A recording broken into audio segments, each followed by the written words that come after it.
Hello dear students, once again welcome back to the channel Google chemistry. आप सभी का स्वागत है। तो जैसा कि आज हम very and very most important lecture के बारे में बात करने वाले हैं, इलेक्ट्रोस्टैटिक का पार्ट 4। एंड आज का टॉपिक इतना मोस्ट इंपॉर्टेंट है कि आपको कंसेप्चुअली फील कराने वाला हूँ कि कौन कौन से टॉपिक आज हम रीड करेंगे और ये कितना हद तक इंपॉर्टेंट है आपके बोर्ड एग्जाम के लिए। मतलब पूरे इलेक्ट्रोस्टैटिक की जान है, जिसको हम कूलॉम्स लॉ कहते हैं। ऑलरेडी हमने वीडियो के लास्ट में बोला था कि बेटा नेक्स्ट लेक्चर में हम कूलॉम्स लॉ के बारे में डिस्कशन करने वाले हैं।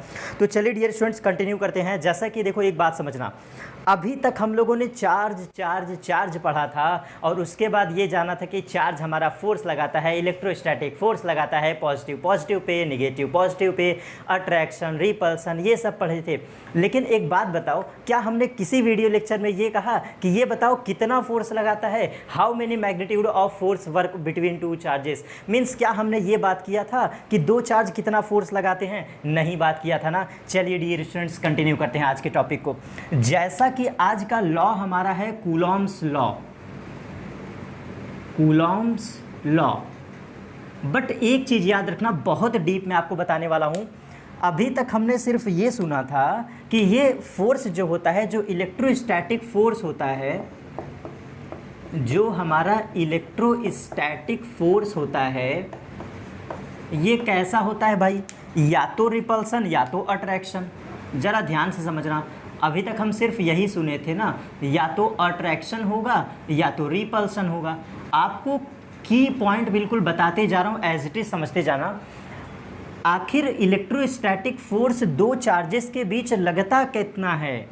मतलब मैं ये कहना चाहता हूँ कि ये जो लॉ है ना, कूलॉम्स लॉ, बेटा ये 100% श्योर सिर्फ और सिर्फ मैग्नीट्यूड देता है।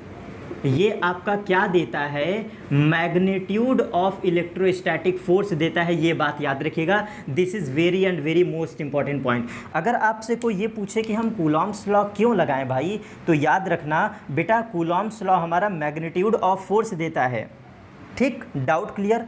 क्योंकि अभी तक हम सिर्फ ये जान रहे थे कि दो चार्ज हमारे फोर्स क्रिएट करते हैं, बट ये हम नहीं जानते थे कि कितना फोर्स क्रिएट करते हैं। तो मैग्नीट्यूड ऑफ फोर्स को बताने के लिए कौन आया? कूलॉम्स लॉ आया। थोड़ा सा इसका हिस्टोरिकल थीम दे देता हूँ।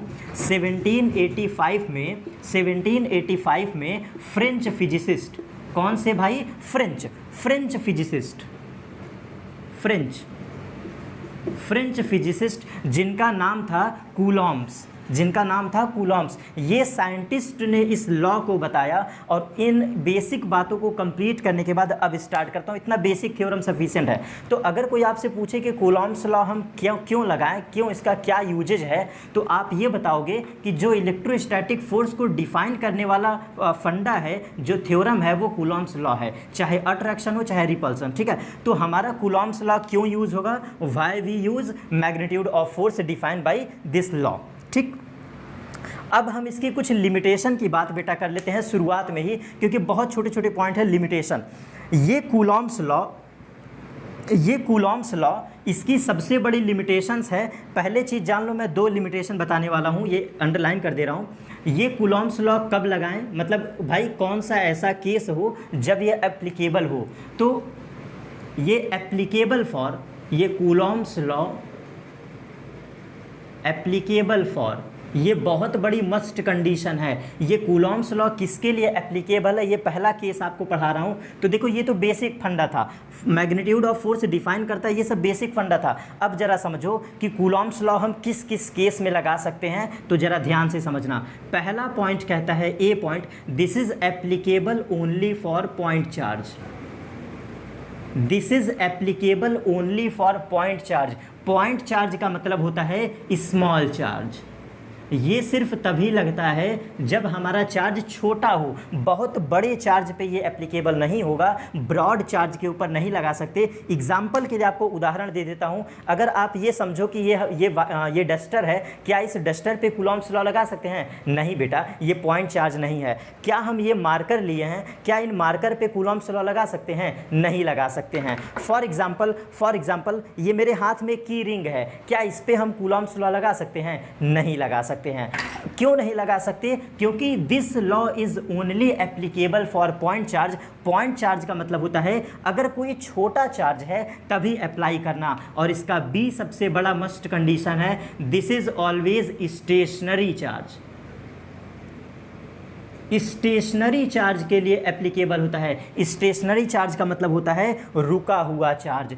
स्टेशनरी चार्ज का मतलब होता है रुका हुआ चार्ज, जिसको हम रुका हुआ कहते हैं, मतलब स्टैटिक चार्ज पे लगता है। ये दो इसके सबसे बड़े कंडीशन है। It is applicable only for point charge and stationary charge. बिल्कुल क्लियर। अब आगे चलिए, इसका लिमिटेशंस क्या हैं? Limitations of Coulomb's law.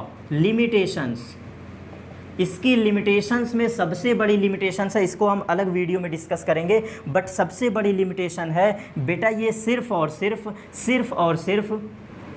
For example अगर मैं डिस्टेंस कह दूं तो r की पावर -18 से r की पावर +15, केवल इतने ही डिस्टेंस के लिए लगता है। ये सबसे बड़ी लिमिटेशंस है। मतलब इसको हम ऐसे भी डिफाइन करते हैं कि न्यूक्लियर डिस्टेंस जो होता है ना, उतने से लेके इतने तक की डिस्टेंस, एक मतलब क्या कहते हैं, एक थीम बनाया गया है, एक हाइपोथेटिकल वैल्यू डिफाइन की गई है कि अगर r की पावर -18 मीटर से लेकर के r⁻15 मीटर इतने तक के डिस्टेंस के बीच कोई चार्ज अगर रखा है तभी ये एप्लीकेबल होगा। इसके अलावा आप इसके अगेंस्ट नहीं जा सकते, ना इससे और पीछे आ सकते हैं, ना इससे और ज़्यादा जा सकते हैं।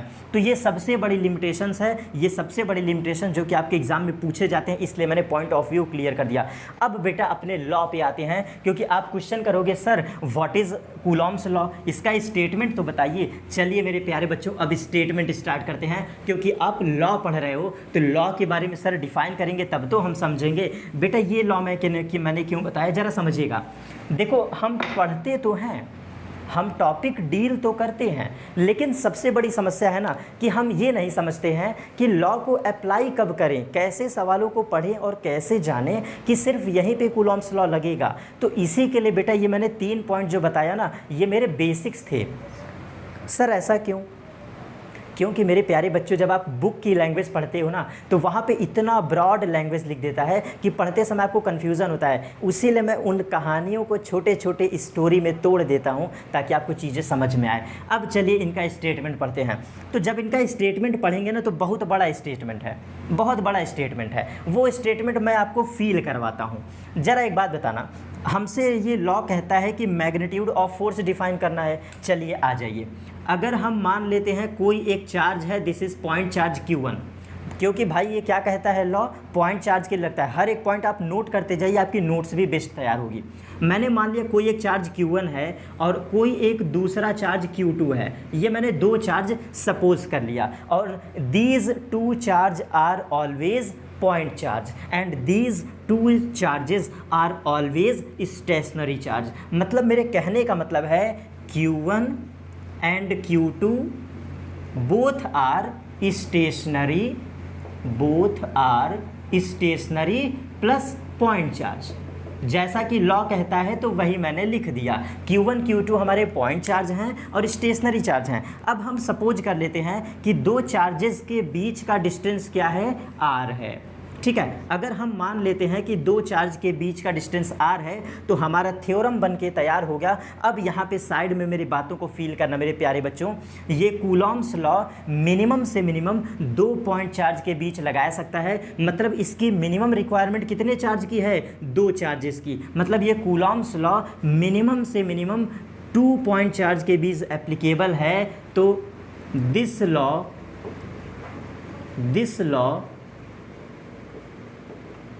applicable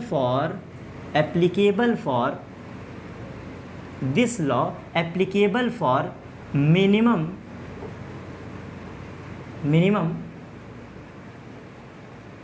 2 charges. This law is applicable for minimum 2 charges. भाई कम से कम यहाँ पे 2 चार्ज की रिक्वायरमेंट होनी चाहिए, क्योंकि 2 चार्ज नहीं है तो फोर्स नहीं वर्क करेगा। तो सबसे कम से कम कितने चार्ज, 2 चार्ज, और मैक्सिमम कितने, इन्फिनिटी। आप 1000 चार्ज ले लो, आप 10,000 चार्ज ले लो, सबके बीच फोर्स लगेगा, but minimum requirement 2 point charge. अब इसका स्टेटमेंट पढ़ते हैं मेरे प्यारे बच्चों। आपको एक ट्रिक बताता हूँ जो कि मेरी सबसे बड़ी खूबी रही है, जो मेरी सबसे बड़ी मजबूती रही है। सर क्या है वो, आपको बताता हूँ बेटा। ये मेरा 5 साल का एक्सपीरियंस है कि मैंने जितने लॉ फिज़िक्स में पढ़े हैं, बेशक वो बुक की ही लैंग्वेज हैं, बट मैंने हमेशा फार्मूले से लैंग्वेज तैयार किया है। ये आपको मैं बारीकी बता रहा हूँ, जो मैं अपने हर वीडियो लेक्चर में, मैक्सिमम वीडियो लेक्चर में बोल देता हूँ। मैक्सिमम किताबों की लैंग्वेज वो बुकेस्ट लैंग्वेज है, बट मैंने अपने फार्मूले से लैंग्वेज बनाने का एक तरीका सेल्फ क्रिएट किया है, वो मेरा सेल्फ लैंग्वेज है। तो आपको मैं बुकिस्ट लैंग्वेज को फार्मूले से कैसे कोरिलेट करता हूँ ये समझना। देखो मेरे प्यारे बच्चों, आप सभी जानते हो कि फार्मूला को रटना आपकी मजबूरी होती है। फार्मूले को रटना तो आपकी मजबूरी होती है ना, क्योंकि आपको अच्छे से पता है कि फार्मूला ही नहीं पता है तो हम सवाल नहीं लगा सकते। आपको मैं कहना चाहता हूँ, अगर आपको a+b का होल स्क्वायर फार्मूला ही ना याद हो तो क्या इस पर बेस्ड सवाल लगा पाओगे? आपका दिल से जवाब निकलेगा कि नहीं सर। तो यही मेरे प्यारे बच्चे आप समझो, अगर मैं तुमको फार्मूला बता दूँ कि इस कूलॉम्स लॉ का फार्मूला क्या है और वहाँ से स्टेटमेंट मैं तैयार करवा दूँ, तो क्यों नहीं ये आसान होगा। चलिए अब लिखते हैं फार्मूला।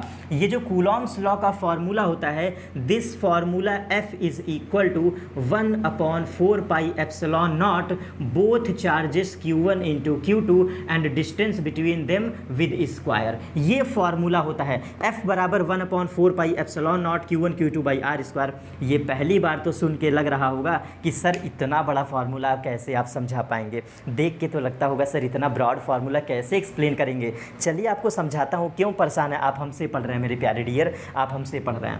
चलिए ध्यान से समझिएगा, इस लॉ को गौर से देखो तो ये क्या लिखा है, फोर्स बराबर 1/4 pi epsilon naught Q1 Q2 by R square. अब यहाँ से हम कूलॉम्स लॉ का स्टेटमेंट तैयार करते हैं। चलिए मेरे प्यारे बच्चों, यहाँ से हम कूलॉम्स लॉ का स्टेटमेंट तैयार करते हैं और स्टेटमेंट इनका क्या कहता है। चलिए आइए, एक बात बताओ, अगर इस लैंग्वेज में मैं 1/4 पाई एप्सिलॉन नॉट को रेड मार्कर से पहले मैं इतना अंडरलाइन कर देता हूँ, this is 1/4 pi epsilon naught, this is as a constant value. ये पूरी वैल्यू कांस्टेंट वैल्यू है बेटा, ये एक फिक्स वैल्यू है, ये कांस्टेंट वैल्यू फिक्स वैल्यू है। तो थोड़ी देर के लिए इसको मैं लिखूंगा, आगे लिखूंगा, बट अभी के लिए आप इसको अंडरलाइन करो। और ये क्या है, कांस्टेंट। इसको अब मैं ज़रा इरेज कर देता हूँ, फार्मूला यही हमें निकालना है। अब मैं इसको इरेज कर देता हूँ। अब यहाँ से आपका स्टेटमेंट तैयार। कूलॉम्स लॉ का स्टेटमेंट कहता है, अगर आप गौर से देखो तो ये फोर्स है, फोर्स है। फोर्स किस पर डिपेंड कर रहा है, ये बोथ मैग्नीट्यूड ऑफ चार्जेस पे डिपेंड कर रहा है क्या, जरा गौर से देखो। ये force directly dependent on both charges. तो चलिए आधा स्टेटमेंट हमारा तैयार। अब लॉ कहता है कि the electrostatic force between 2 point stationary charge is always directly proportional to the magnitude of both charges. भाई इतना बड़ा सर स्टेटमेंट आपने बोल दिया। आ जाओ मेरे प्यारे बच्चों, मैं तोड़ देता हूँ उस स्टेटमेंट को। इनका स्टेटमेंट ब्रॉड लेवल पे कहता है कि द इलेक्ट्रोस्टैटिक फोर्स, पहले यही समझ लो क्यों इन्होंने इलेक्ट्रोस्टैटिक फोर्स कहा। आप एक बात बताओ मेरे प्यारे बच्चों कि इलेक्ट्रोस्टैटिक फोर्स का मतलब क्या है, या तो अट्रैक्शन या तो रिपल्सन। तो हम अट्रैक्शन और रिपल्सन बोलेंगे तो 2 बार बोलना पड़ेगा ना, तो उससे अच्छा है कि इलेक्ट्रोस्टैटिक फोर्स बोल दो। चलो ये बातें क्लियर। तो इनका स्टेटमेंट फिर पढ़ते हैं, द इलेक्ट्रोस्टैटिक फोर्स, यहाँ तक बात क्लियर। आगे चलो, between 2 point charges, between 2 point charges, this applicable मैंने पहले ही क्या लिख दिया कि ये 2 चार्ज के लिए लगता है, तो लैंग्वेज में इंक्लूड हो गया। अब सर आप पॉइंट चार्ज क्यों बोल रहे हो, इनके स्टेटमेंट पे पॉइंट चार्ज बताएगा स्टेट और स्टेशनरी चार्ज बोलेगा, तो सर क्यों बोल रहा है वो, क्योंकि ये देखो मैंने बताया तो, क्योंकि ये लॉ एप्लीकेबल ही है मिनिमम से मिनिमम 2 चार्ज के लिए और साथ ही साथ स्टेशनरी और पॉइंट चार्ज के लिए। तो इन पूरी बातों को ये इंक्लूड करेंगे ना, तो वही तो मैं बोल रहा हूँ, the electrostatic force between 2 point charges is directly proportional to the. अब यहाँ पे रुक जाओ। अब यहाँ से स्टेटमेंट को मैं 2 भागों में तोड़ता हूँ। यहाँ से एक बात बताओ, ये फोर्स हमारा चार्जेस के मल्टीप्लिकेशन पे डिपेंडेंट है क्या? क्या इस रिलेशन को अकॉर्डिंग टू लैंग्वेज हम लिख सकते हैं force is directly proportional to Q1 into Q2? क्या हम लिख सकते हैं इस बात को? अगर ये हमारा मेन फार्मूला था तो क्या इस लैंग्वेज को हम लिख सकते हैं ना, force is directly proportional to the Q1 into Q2? तो यही लैंग्वेज इनका स्टेटमेंट बनता है, यही स्टेटमेंट इनका कहता है, जिसको मैं लिखूंगा। क्या लिखेंगे सर? चलिए इनके स्टेटमेंट को मैं लिख देता हूं। इनका स्टेटमेंट कहता है force is directly proportional to the Q1 into Q2। तो स्टेटमेंट यहां से बनाना सीखो मेरे प्यारे बच्चों, बनाना सीखो।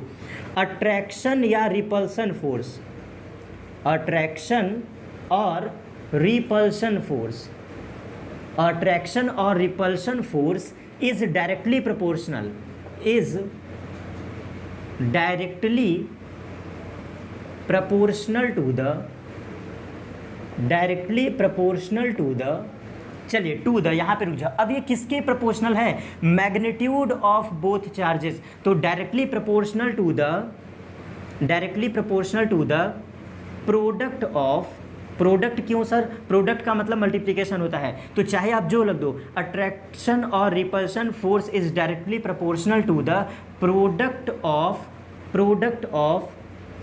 Both charges, product of both charges. But यहाँ पे और क्या ऐड करना है? Product of magnitude of both charges. मतलब यहाँ पे मैग्नीट्यूड से मतलब है, नेचर से नहीं है। तो product of magnitude of both charges.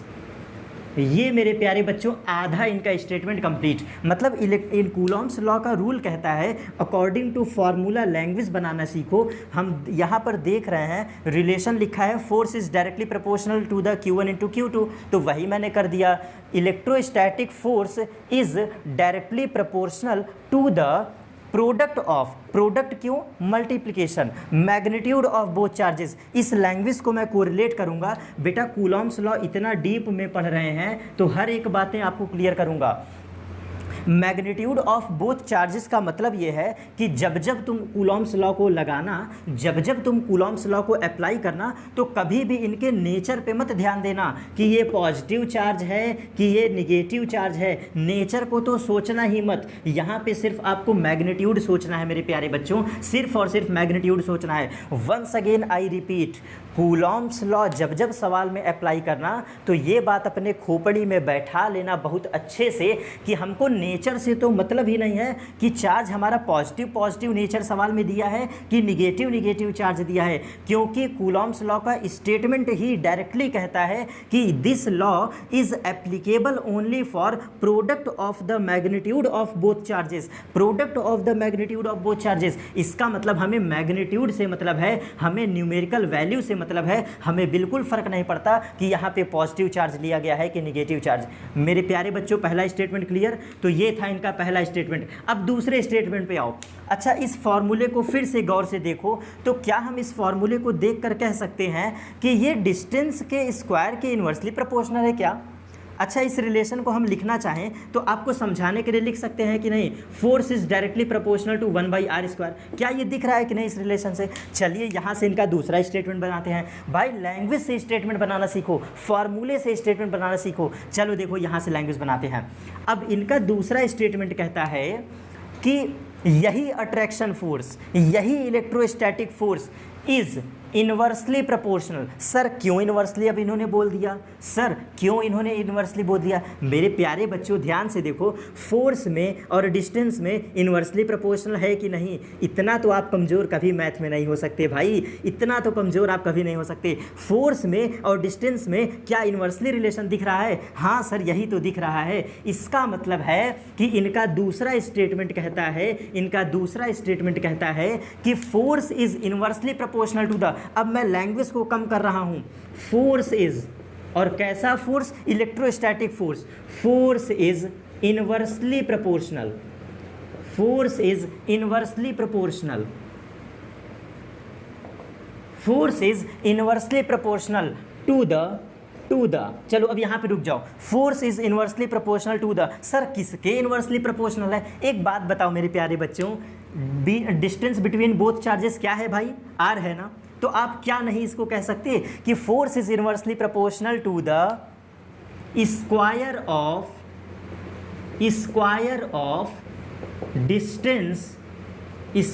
Of distance between them.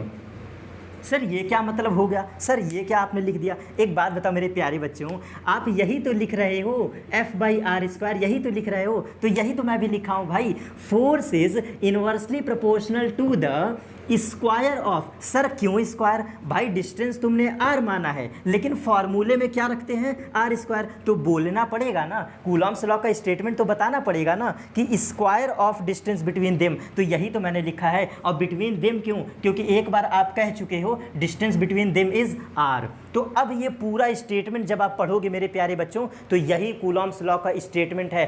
Finally and finally हमारा पूरा कॉन्सेप्ट कंप्लीट। चलिए रीड करते हैं। तो equation first is this is equation first and f is directly proportional to 1 square. This is equation number second, जैसा कि मैं आपको एज अ फॉर्मूला रीड करवा रहा था। चलिए, the electrostatic force between two stationary point charge is always directly proportional to the product of magnitude of both charges and inversely proportional to the square of distance between them. ये पूरा law मैंने जो बोला है, this is Coulomb's law, this is Coulomb's law. तो ये statement हो गया। और मेरे प्यारे बच्चों, मैं नोट्स भी आपको अवेलेबल करवा दूंगा, काहे घबराते हो आप, गूगल केमिस्ट्री के स्टूडेंट्स हो, काहे घबराते हो।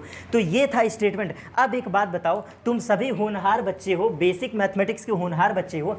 अब जरा मैं स्टेटमेंट इरेज करता हूँ। एक बात बताओ, क्या आपने बचपन में ये नहीं सीखा है, क्लास 9-10 में आपने ये नहीं सीखा है कि अगर ये इक्वेशन फर्स्ट है, अगर ये इक्वेशन सेकंड है, तो हम लिख सकते हैं from equation 1 and second, from equation 1 and equation second. आप यही तो पढ़े हो, और दोनों इक्वेशन को मिला दोगे तो force is directly proportional to the Q1 into Q2 और डिवाइड बाई r², यही तो लिखोगे ना। लेकिन जरा स्टेटमेंट याद करो, तो मैग्नीट्यूड का मतलब मॉड होता है, ये मैंने इस पर मॉड चढ़ा दिया।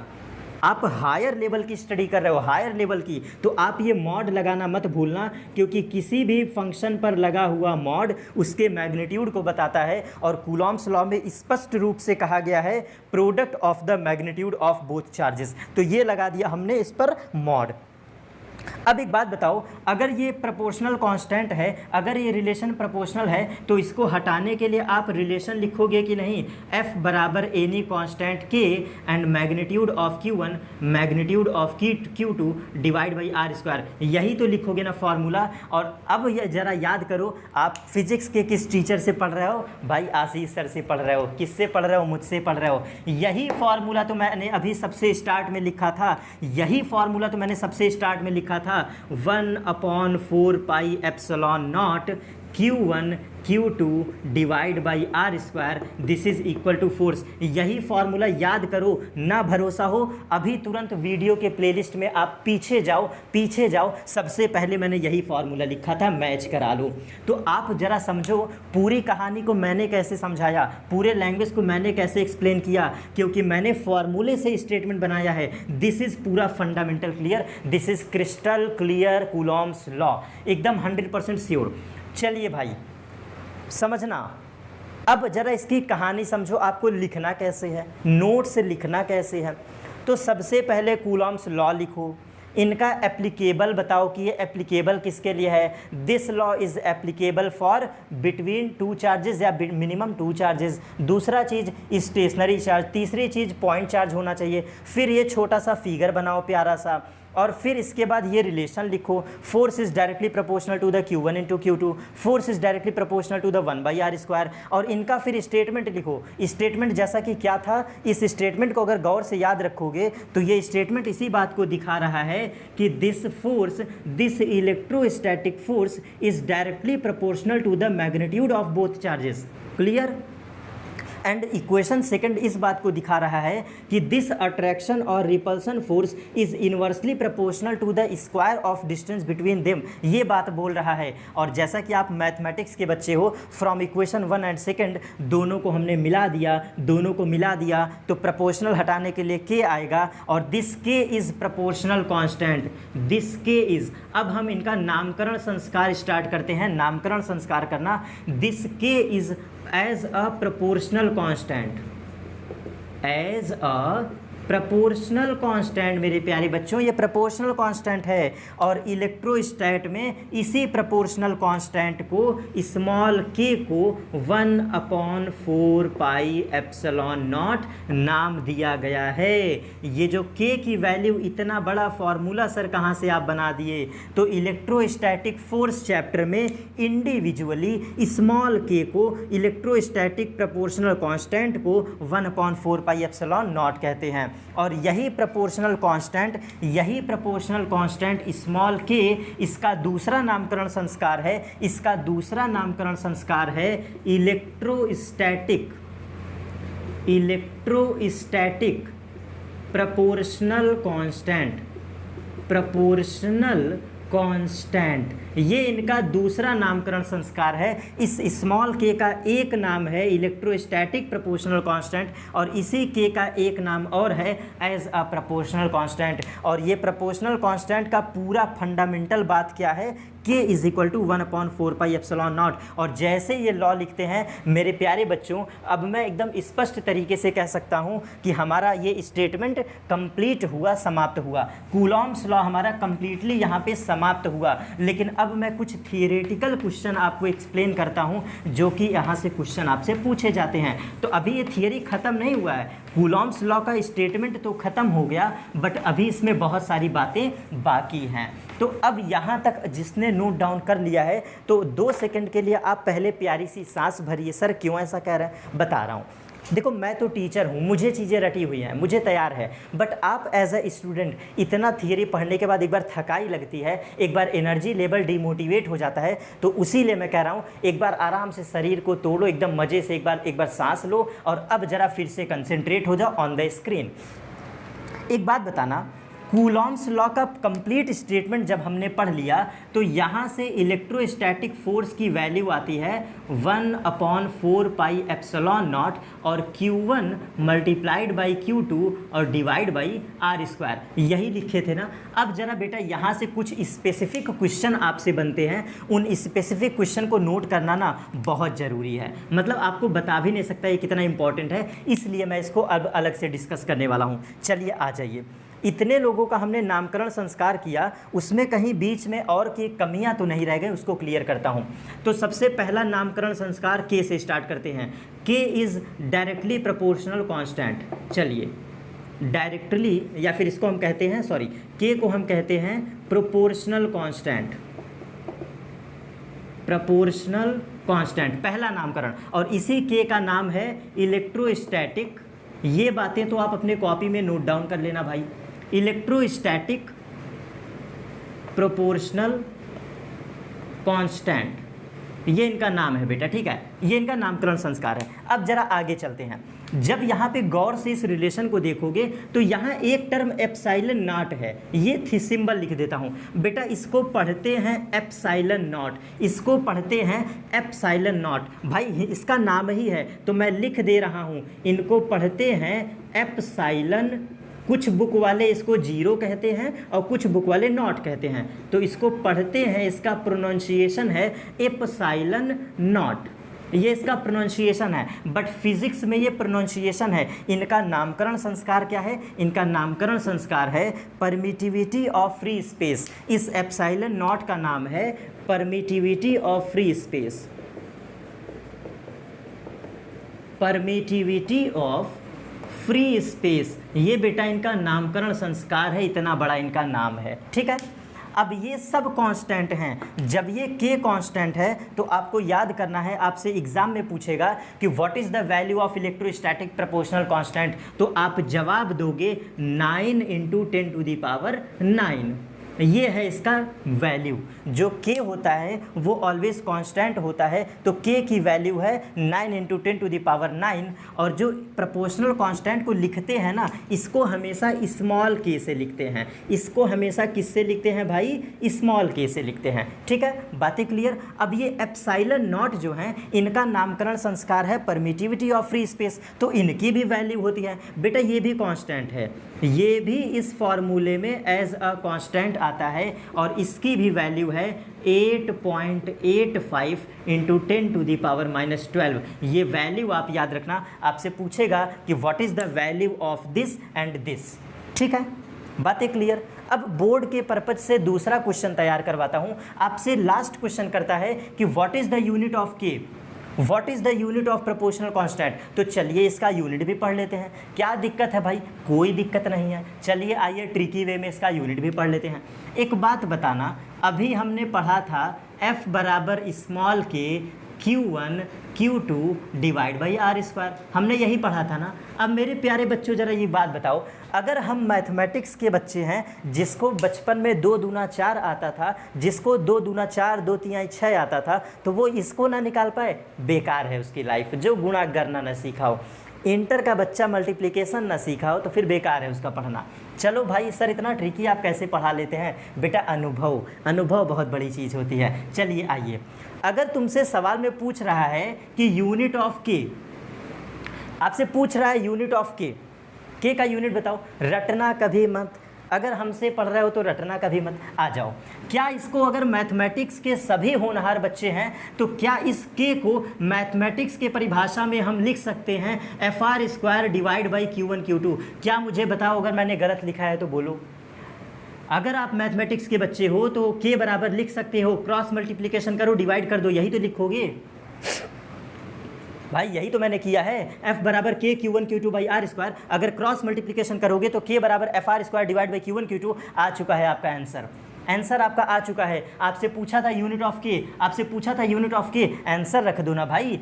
फोर्स का यूनिट क्या होता है? न्यूटन। फोर्स का यूनिट न्यूटन, और आर क्या था? डिस्टेंस। तो डिस्टेंस का यूनिट होता है metre square divide by charge का यूनिट होता है कूलाम, कूलाम इंटू कूलाम मिलके कूलाम का स्क्वायर। ये देख लो मैथमेटिक्स मैंने प्रूफ कर दिया, मैंने मैथमेटिकली प्रूफ कर दिया भाई। This is newton metre square upon coulomb square. अब एक बात बताओ, जो टीचर आपको इतना फार्मूले के थ्रू पढ़ा रहा हो, क्या इसको ज़रूरी है रटना? क्या ये ज़रूरी है रटना? कभी नहीं बच्चों, जिसको फार्मूला याद है सब फार्मूले से बनाओ। चलिए साइड में लिख देता हूँ भाई। आपसे पूछा था यूनिट ऑफ के, यूनिट ऑफ के, तो मैं इस वैल्यू के बगल में लिख देता हूँ N से न्यूटन, M से newton metre square divide by coulomb का whole square. This is your unit with magnitude. अब आ जाओ जरा कांस्टेंट के। आपसे एप्सिलॉन नॉट का भी यूनिट पूछता है। आपसे दूसरा क्वेश्चन पूछता है यूनिट ऑफ एप्सिलॉन नॉट। ठीक, तो चलिए इसकी भी कहानी एज अ ट्रिकी सीखते हैं। यहाँ तक मेरे प्यारे बच्चों सभी को समझ में आ गया? चलो आ जाओ, इतने होनहार बच्चे हो, बस मेरी बातों को सुनते रहो, मेरी कहानी को समझते रहो, आपको रट जाएगा पूरा चीज़। चलिए अब एक बात बताना, क्या हम कह सकते हैं कि इस स्मॉल के अंदर आता है 1/4 पाई एप्सिलॉन नॉट? एक बात बताना, इस के अंदर ही तो आता है 1/4 पाई एप्सिलॉन नॉट। 5 बार लिख चुका हूँ ना, समझ गए होगे। स्मॉल के अंदर ही तो आता है 1/4 पाई एप्सिलॉन नॉट। और क्या हम यहाँ से एक रिलेशन देख रहे हैं कि जो के है, के का एप्सिलॉन नॉट के साथ उल्टा रिलेशन है। ये देखो ज़रा देख लो, के का एप्सिलॉन नॉट के साथ क्या रिलेशन है? सर जी उल्टा रिलेशन है। तो बेटा मैथमेटिक्स के बच्चे हो, आप एक बात बताओ, इसको हम लिख सकते हैं epsilon nought is equal to 1/k, लिख सकते हो कि नहीं?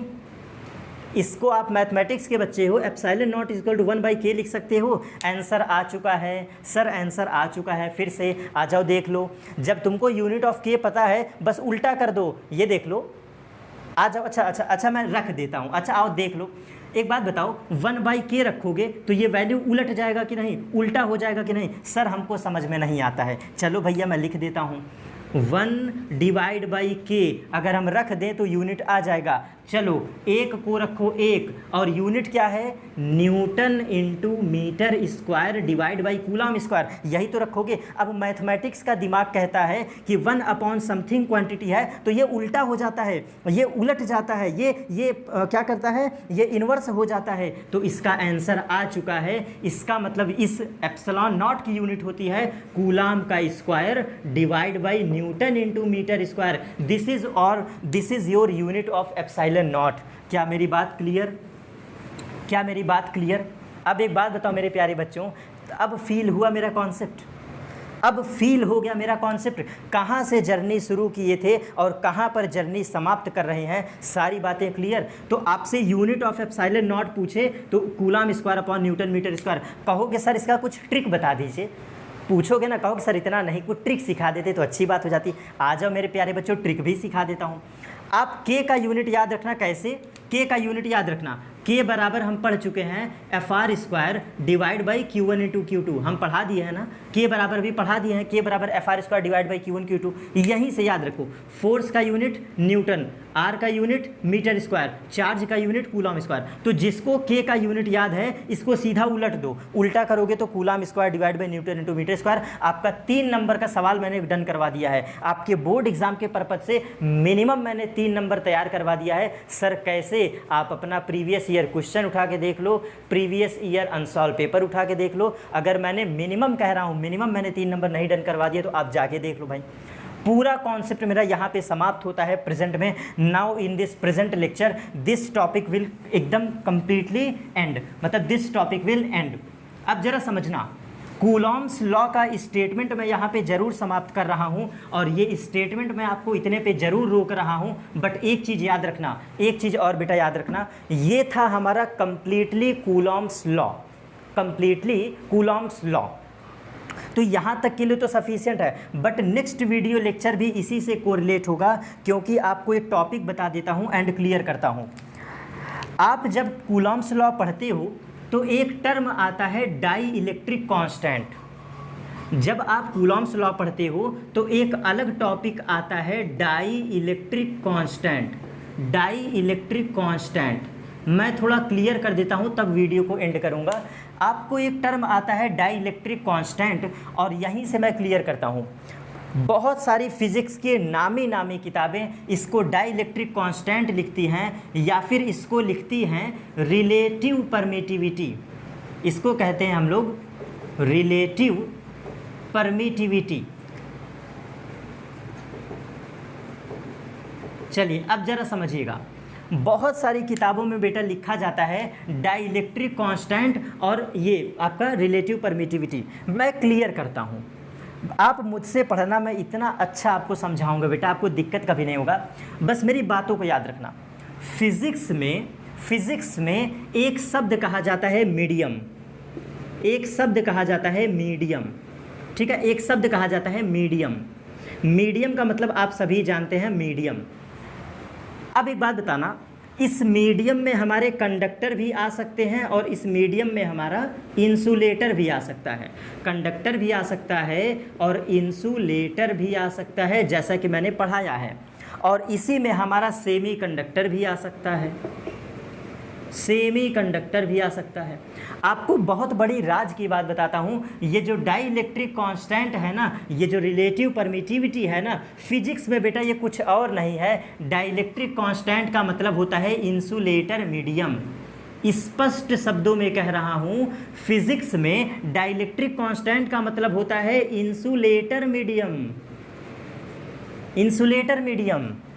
और इसी डाइलेक्ट्रिक कांस्टेंट का मतलब यहाँ पे हम एज अ मीडियम यूज करते हैं। मतलब जो अच्छे बच्चे होंगे ना, वो भले पढ़ते हैं dielectric dielectric dielectric, but actual सच्चाई ये है कि ये डाइलेक्ट्रिक कुछ और नहीं है, मीडियम है। ये डाइलेक्ट्रिक कुछ और नहीं है, मीडियम है। तो जहाँ जहाँ तुम्हारा कॉन्सेप्ट आता है कि find electrostatic force for the dielectric constant, तो वो आपसे क्वेश्चन मार्क करता है फोर्स इन द मीडियम। मैं आपको टॉपिक बांध रहा हूं, electrostatic force in the medium.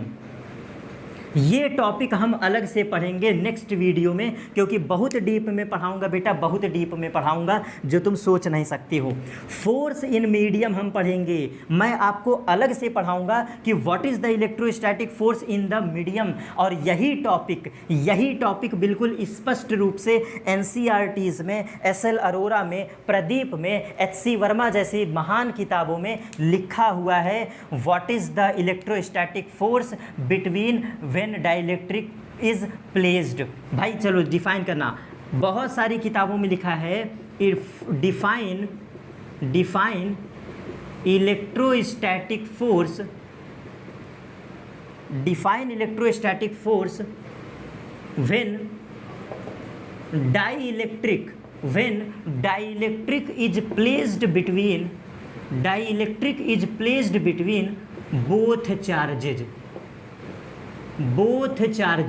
ये मेरा हेडिंग होगा, ये मेरा नेक्स्ट वीडियो होगा जहाँ पर मैं इंडिविजुअल इसके बारे में बात करूँगा। तो यहाँ तक मेरा कॉन्सेप्ट क्लियर। चलिए आगे ज़रा समझ लो, बस एक लास्ट फिगर बनाने वाला हूँ। तो यहाँ से एक टॉपिक क्लियर हो गया कि जो हम रिलेटिव परमिटिविटी और डाइलेक्ट्रिक की बात करते हैं ये कुछ और नहीं है, फिजिक्स में मीडियम है। तो अभी आपने पढ़ा था कि हम ये लिए एक चार्ज, ये हम लिए एक charge, this is Q1, this is Q2, distance between them is R। तो ये जो कूलॉम्स लॉ हम पढ़ के बैठे हैं आज के लेक्चर में, ये जो कूलॉम्स लॉ हम पढ़ के बैठे हैं आज के लेक्चर में, ये तब था when between both charges is vacuum is presented. जब वैक्यूम प्रेजेंट होता है तब का लॉ हम पढ़े थे। भाई कॉन्सेप्ट को समझना, जो आज का लॉ हम पढ़े हैं ये तब के लिए एप्लीकेबल है जब दो चार्जेस के बीच वैक्यूम हो।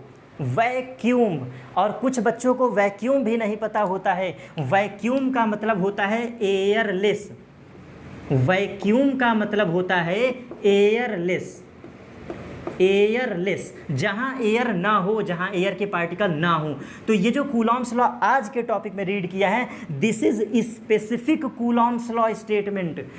अब हम नेक्स्ट वीडियो में इस बात के बारे में बात करेंगे कि अगर यही हमारा ये दो चार्ज उठा करके किसी मीडियम में रख दिया जाए, किसी डाइलेक्ट्रिक के बीच में रख दिया जाए या फिर किसी रिलेटिव परमिटिविटी में रख दिया जाए तो क्या होगा मैग्नीट्यूड ऑफ फोर्स। तो ये हम जो नेक्स्ट टॉपिक पर बात करने वाले हैं वो ये टॉपिक है कि आज का टॉपिक हमने रीड किया है फोर्स ऑन इन वैक्यूम।